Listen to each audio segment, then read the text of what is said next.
Devarakonda sports association ఆధ్వర్యంలో అంతర్జాతీయ fathers day వేడుకలు ఘనంగా నిర్వహించారు. వీరా వృద్ధాశ్రమం నందు ఆదివారం అధ్యక్షుడు ఎన్విటి కొంగరి మధు, డిఎస్ఏ ఫోటోగ్రాఫర్ నరేష్ సభ్యులతో కలిసి కేక్ కట్ చేసి అంతర్జాతీయ ఫాదర్స్ డే శుభాకాంక్షలు తెలియజేసి ఫ్రూట్స్, బిస్కెట్స్ అందజేశారు. ఇక్కడ ఉండడం నేను స్టేట్ బ్యాంక్ ఆఫ్ ఇండియాలో పనిచేస్తాను. నా పేరు ఎన్విటి అండి. నా పేరు నేను రాష్ట్ర అధ్యక్షుడిని. కొన్ని మీటింగ్స్ వల్ల ఇక్కడ ఉండడం వల్ల ఈ కార్యక్రమం చేయాలని చెప్పేసి మీ ఆశ్రమానికి ఇక్కడికి రావడం జరిగింది. ముందుగా ఫాదర్స్ అందరికీ ఫాదర్స్ డే శుభాకాంక్షలు తెలియజేసుకుంటున్నాను. మీరు అదే ఇక్కడ ఉన్న వాళ్ళందరినీ చూస్తుంటే ఏ కారణాల చేత ఇక్కడ ఉన్నారు అనేది భగవంతుని నిర్ణయం. అది మనం దానికి ఏం చెప్పలేము. ఎన్నో కారణాలు ఉంటాయి. మన తల్లిదండ్రులను ఇక్కడ కూర్చోబెట్టమంటే పిల్లలకు మరి వాళ్ళు ఎంత బాధపడుతున్నారో, వాళ్ళు ఏ కారణాల చేత మిమ్మల్ని అక్కడ వదిలేసారో తెలియదు నాకు. అమ్మలైతేంది, మీరైతేంది, కానీ మీరు ఎక్కడున్నా కూడా మాకు తెలుసు. మీరు ఇక్కడ కూర్చున్నా కూడా నా కొడుకు బాగుండాలి, నా బిడ్డ బాగుండాలి, మిమ్మల్ని ఇక్కడ ఎవరు తెలిసినా కూడా వారికి మీ దీవెనలు ఎప్పుడు ఉంటాయి, మీరు ఎప్పుడు ఆలోచిస్తూనే ఉంటారు. మీరు ఇక్కడ మీరు తెచ్చింది ఒక పండు తింటూ కూడా అరే నా కొడుకు తిన్నడా లేదా, నా బిడ్డ తిన్నదా లేదా అని ఆలోచించే మనస్తత్వం మీది. అంత పెద్ద గొప్ప మనసు అమ్మలకు కానీ నాన్నలకు కానీ ఉంటుంది.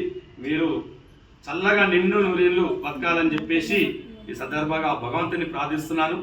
మీరు ఎప్పుడు బాధపడద్దండి. చాలామంది దేశంలో ఎంతోమంది ఉన్నారు ఇలాంటి యువత, పిల్లల యూత్ ఎప్పుడు ఉంటుంది. యువకులే ముందుండి నడిపిస్తారు ఈ దేశాన్ని నడిపించే వాళ్ళు. మీకు ఎవరిదో కండా భగవంతుడు చూపిస్తూనే ఉంటాడు. ఒకరొక చెయ్యి వదిలేసినట్టు ఇంకో చెయ్యి దొరుకుతూనే ఉంటుంది.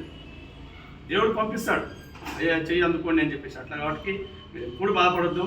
నాకు ఒక వరం అదృష్టంగా భావిస్తున్నాను ఈరోజు మీ అందరి మధ్యలో వచ్చి మీకు నాకు తోచిన కాడికి ఫ్రూట్స్ ఇస్తున్నట్టే నా అదృష్టంగా భావిస్తూ మరొకసారి దేవరకొండ స్పోర్ట్స్ అసోసియేషన్ తరఫు నుంచి, మా సభ్యుల తరఫు నుంచి ఫాదర్స్ డే శుభాకాంక్షలు తెలియజేసుకుంటూ కేక్ కట్ చేయాల్సిందిగా అంటే పట్టుకోండి.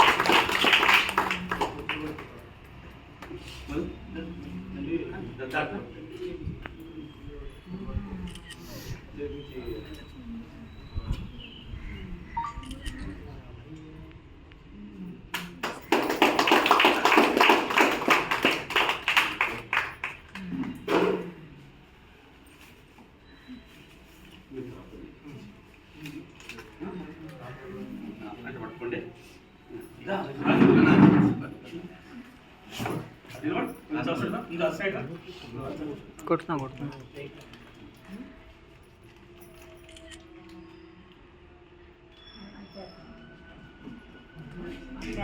తినొచ్చా?